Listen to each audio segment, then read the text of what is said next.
உலகமெல்லாம் வாழ்ந்து கொண்டிருக்கும் தாய் தமிழ் உறவுகளுக்கு கொங்கு நாட்டு தமிழனின் நெஞ்சார்ந்த வணக்கங்கள்.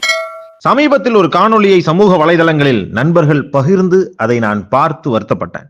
இந்த சமூகத்துக்காக முன்னொரு காலத்தில் எந்த எதிர்பார்ப்பும் இல்லாமல் சிறைவாசம் ஏற்று பல போராட்டங்கள் நடத்தி இளைஞர்களுக்கு வன்முறை கலந்த அரசியலை எடுத்துரைத்து அடுத்த தலைமுறையை உருவாக்கிய ஒரு தலைவராக இருந்தவர், தலைவராக இந்த சமூகம் கருதிய ஒரு நபர். பேர் சொல்ல விரும்பல. காரணம் என்னன்னா, நம்மளையே நம்ம கைகளால் நம் கண்களை குத்திக்க கூடாதுங்கிறது என்னுடைய கொள்கை கோட்பாடு. ஆனா அதை கடந்தும் சமீபத்தில் தருமபுரியில நடந்த ஒரு மீட்டிங்ல வாய்க்கு வந்தபடியெல்லாம் தன்னுடைய மீட்டிங் நடக்கிறதுக்கு மண்டபம் கொடுக்கவில்லை என்கிற ஆதங்கத்தில் ஒரு பள்ளியினுடைய தாளாளராக இருந்தாலும் தான் சார்ந்த சமூகத்திற்கு தன்னால் இயன்றதை இந்த வயதிலும் செய்து கொண்டே இருப்பவர் ஐயா திரு சந்திரசேகர் அவர்கள். பொதுவாகவே தருமபுரி மாவட்டத்தில் ஏறத்தாழ 3வது எண்ணிக்கை பெரும்பான்மை தமிழ் சமூகமாக வாழ்கிற இந்த குங்குவேல கவுண்டர் சமூகம் எழுச்சி இல்லாமல் இருக்கக்கூடிய ஒரு நிலை இருக்கிறது. முன்பொரு காலத்தில் அங்கே அமைச்சர் பெருமக்களாய் இந்த சமூகத்தை சார்ந்தவர்கள் இருந்தாலும் இன்றைய சமகால அரசியலை பொறுத்தவரை சற்று பின்தங்கிய இந்த சமூகத்தின் நிலை என்பது இருக்கிறது. அந்த ஒரு சூழலில் அந்த பகுதியில் பாமர இந்த சமூகத்தில் பிறந்த இளைஞர்களும் அரசாங்க பதவிகளை அலங்கரித்து பார்க்க வேண்டும் என்ற நோக்கத்தோடு டிஎன்பிசி குரூப் எக்ஸாமுக்கு சங்கர் ஐஏஎஸ் அகாடமியோடு கலந்து இவர் எடுத்த அந்த முயற்சியின் காரணமாக பல்வேறு இளைஞர்கள் இன்றும் அரசாங்க துறையில் இன உணர்வோடு இந்த இனத்தில் பிறந்த அப்பாவி இளைஞர்கள், பாமர இளைஞர்கள், விவசாய குடியை சார்ந்த இளைஞர் கூட்டம் இன்றும் அரசாங்க பதவியை அலங்கரித்து பார்த்து கொண்டிருக்கிறார்கள்.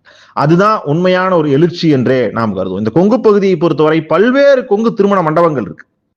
ஆனா அரூர் கொங்கு திருமண மண்டபத்தை பார்க்கும் போதெல்லாம் எனக்கு ரொம்ப சந்தோஷமாக நினைப்பேன். காரணம், இந்த மண்ணுக்காக போராடிய மாவீரன் தீரன் சின்னமலை கவுண்டர் அவர்களுடைய சிலையோடு அங்க மண்டபம் இருக்கும்.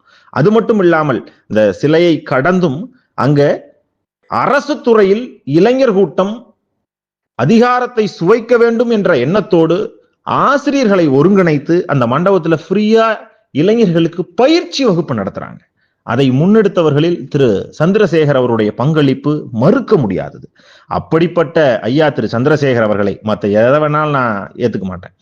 என்னன்னு சொன்னீங்கன்னா, படிப்பறிவுக்கு முக்கியத்துவம் கொடுப்பதை நாம் மனதார ரசிக்கணும். மற்ற பகுதிகளுக்கெல்லாம் முன்னுதாரணம். சமீபத்தில் கூட பேஸ்புக்ல ரேண்டமா பார்த்துட்டு இருக்கும்போது ஒரு இளைஞன், நான் தருமபுரி மாவட்டத்தை சார்ந்த இந்த கொங்கு மண்டபத்தில் நடக்கக்கூடிய இந்த இலவச பயிற்சி முகாமில் பயிற்சி பெற்ற நான் அரசாங்க துறைக்குள்ள போயிட்டேன் அப்படின்னு சொல்லி அந்த காணொளிகளை பார்க்கும்போது ரொம்பவே வியந்து பார்த்தேன். ஆசிரியர் விஜயன் போன்றவர்கள் எல்லாம் முன்னெடுத்து அதை செய்துகிட்டு இருக்கிறாங்க. அது மறுக்க முடியாத நிகழ்வும் கூட. அப்படிப்பட்ட சூழலில், அப்படிப்பட்ட ஒப்பற்ற இந்த படிப்பறிவில்லாத சூழலில் இருக்கக்கூடிய படித்த இளைஞர்களுக்கு, படிப்பறிவில்லாத பெற்றோரை பெற்ற படித்த இளைஞர்களுக்கு ஒரு தெளிவை கொடுக்கும் நோக்கத்தினோடு செயல்பட்டு கொண்டிருக்கக்கூடிய அந்த பகுதியை சார்ந்த கொங்கு சமூக உணர்வாளர்கள் அதை முன்னின்று நடத்தி கொண்டிருக்கக்கூடிய ஐயா திரு சந்திரசேகர் அவர் மீது இவருக்கு ஏனோ இத்தனை வன்மம் இது இருக்கவே கூடாது. ரொம்ப தப்பு, ரொம்பவே தப்பு. உங்களுக்கு எதனால் இந்த அரசியலில் கோவை செலியன் அவர்களுக்கே கிடைக்காத அங்கீகாரம் உங்களுக்கு கிடைத்தது, ஆடிட்டர் அவர்களுக்கு கிடைக்காத அங்கீகாரம் உங்களுக்கு கிடைத்தது, அதை தக்க வச்சுக்கிட்டீங்களானா தக்க வச்சுக்கல. அது உங்களுடைய அறியாமை. அதுக்கு யாரும் ஒன்றும் செஞ்சிட முடியாது. ஐயா திரு நம்ம சத்தியமங்கலம் குமர ரவிக்குமார் அவர்கள் ரொம்ப அழகா சொல்லியிருப்பார். ஒரு நேர்காணல நானே அவரிடம் கேட்டிருந்தேன், உங்களுடைய கொள்கையையும் கட்சி கொடியையும் பயன்படுத்துறார், உங்களுக்கு எந்த ஆட்சேபனையும் இல்லையான்னு கேட்கும்போது அவர் அழகா சொல்லியிருப்பாரு, பயன்படுத்திக்கிட்டோம், எனக்கு என்ன இருக்கு, எனக்குன்னு என் கொள்கை, அதை நான் அப்படியே வச்சிருக்கேன். அந்த கொள்கையை பார்க்கக்கூடிய இளைஞர் கூட்டம் என்னோடு இருக்கட்டும், மக்கள் என்னோடு இருக்கட்டும், அவரை பிடித்து போறவங்க அவரோடு போகட்டும். இந்த பேருக்கும் கட்சி கொடிக்கும் பின்னாடியா போவாங்க, ஒரு கொள்கை பின்னாடி தானே போகணும் அப்படின்னு சொல்லுவாங்க. ஆனா எந்த நோக்கத்துக்காக கட்சி இயக்கங்களை ஆரம்பித்தாரோ அதை கடந்து நீளம்தான் என்னை பண்படுத்தும், பெரியாரியம் மட்டுமே என்னை செம்மைப்படுத்தும்னு பேசுவதை எப்படி ஏற்றுக்க முடியும்? பார்ப்பனிய எதிர்ப்பில் பெரியார் அவர் இட்ட கொள்கையை நாம் ரசிக்கிறோம். அதை கடந்து அவர் மீது பல்வேறு விமர்சனங்கள் உண்டு, அதை மறுத்துவிட முடியாது. ஆனால் அந்த ஒரு நோக்கத்தை மட்டுமே கடந்து ஏனோ தெரியாமல் இன்றைய சூழலுக்கு எந்த திசையில் செல்ற வேண்டும் என்ற நோக்கமே இல்லாமல் செல்றாரா, இல்ல அது அவரோட அரசியல்? மீண்டும் நாம் குறிப்பிட்டதை போல அவரை தாக்குவது நம்மளுடைய நோக்கம் இல்லை. அவரோடு இருப்பவர்களும் சிந்தித்துக் கொள்ளுங்கள். இவர் 10 வருஷம் எம்எல்ஏவா இருந்தீங்க, எத்தனை பேர் அரசாங்கத்துறைக்குள்ள கொண்டு போனீங்க வேலைக்கு? ஆனா அதை அரூர் கொங்கு சங்கம் செஞ்சுட்டு இருக்கு. ஐயா திரு சந்திரசேகர் அவருடைய தலைமையில செய்து கொண்டிருக்கிறார். அதை நாம் பாராட்டணும். நாம் குறிப்பிடும் இந்த தலைவர் மட்டும் இல்ல, இன்னொரு மாற்று தலைவர்களாக இன்னைக்கு கருதிக்கிட்டு இன்னைக்கு பதவியில எம்எல்ஏவாக இருக்கிறவர்களுக்கும் இது பொருந்தும். அவர்கள் செய்யாததை அந்த பக்கம் செஞ்சுக்கிட்டு இருக்காங்க. அதை ஒவ்வொரு பகுதிகளிலையும் நாம் முன்னெடுக்க வேண்டும். ஒவ்வொரு கொங்கு மண்டபத்திலையும் அந்தந்த பகுதிகளில் இருக்கக்கூடிய உணர்வாளர்கள் அதை முன்னெடுங்க. அரசாங்கத்துறையில நம் சமூகத்தை சார்ந்த இளைஞர்கள் உள்ள போகட்டும். அதுதான் நமக்கான முன்னேற்றம். அதுதான் அதிகாரத்தை அடைவதற்கான ஒற்றை திறவுகோள். அதை விடுத்து அப்படி செய்யறவங்களையும் விமர்சிச்சு பேசுறீங்கன்னா இது அசிங்கத்தின் உச்சம் இல்ல? அதையும் கைகட்டி வாய்புத்தி பலர் கைதட்டி ரசிக்கிறான்னா அது அறியாமையின் உச்சபட்ச நிலை. அறியாமையின் உச்சபட்ச நிலை. இதைத்தான் நாம் அவமானமாக கருதுகிறோம். அன்புமணி ராமதாஸ் அவர்கள் ஒரு பேட்டியில் சொல்லும் போது ரொம்ப அழகா சொல்லியிருப்பார். தருமபுரி நாடாளுமன்ற தேர்தலில் நாங்கள் தோற்றதற்கான காரணம் அரூர் சட்டமன்ற தொகுதியில் எங்களுக்கான வாக்கு வரவே இல்லை அப்படின்னு சொல்லியிருப்பார். காரணம், அந்த தொகுதியில் தனித்த எண்ணிக்கை பெரும்பான்மை சமூகமாக கொங்கு வேளாள கவுண்டர் சமூகம் வாழுது. அதே அவர்கள் அதிமுகவோடு சேர்ந்து நின்ற போது அங்கு மிகப்பெரிய மெஜாரிட்டியில் அவர்களுக்கான லீடு கிடைச்சிருக்கும். காரணம், இந்த சமூகத்தினுடைய வாக்குகள் அப்படியே அங்க செல்லும். இதை நாம சொல்லல, மாற்று இயக்கமான பாமகவை சார்ந்த அன்புமணி ராமதாஸ் அவர் பதிவு செய்திருப்பார். அந்த பகுதியில் இருக்கக்கூடிய தேர்தல் முடிவுகளையும் நாம் ஒப்பிட்டு பார்த்தால் நாம் அதை புரிந்து கொள்ள முடியும். ஆனா தொடர்ந்து பல ஆண்டுகளாக அரூர் சட்டமன்ற தொகுதி தனி தொகுதியாகவே இருக்கு.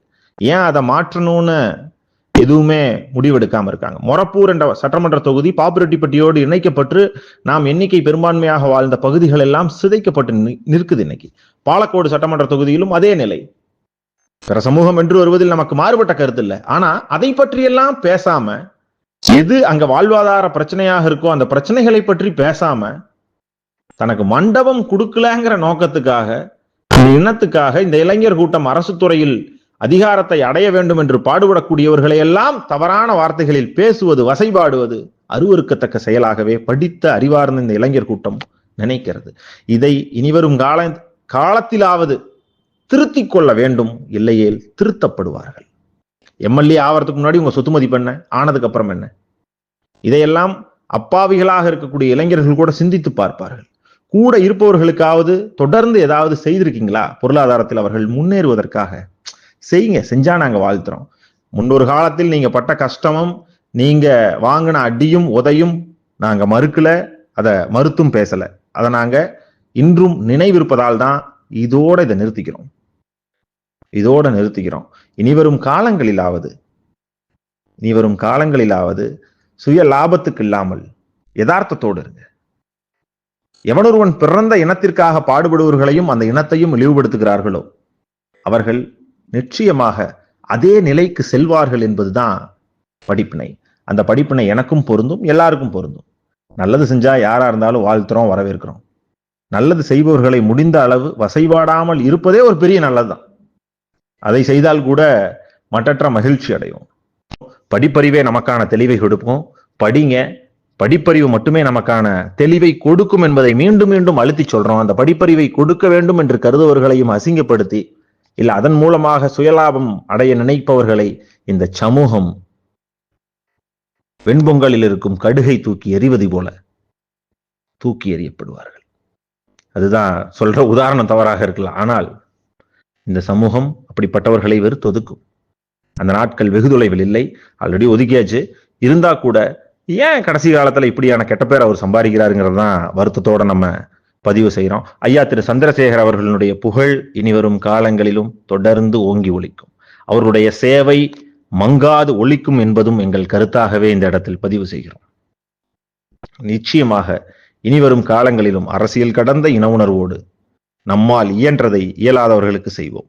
குரலற்றவர்களின் குரலாக தொடர்ந்து வாய்ஸ் ஆஃப் கொங்கு நாடு யூடியூப் சேனல் இயங்கிக் கொண்டே இருக்கும்.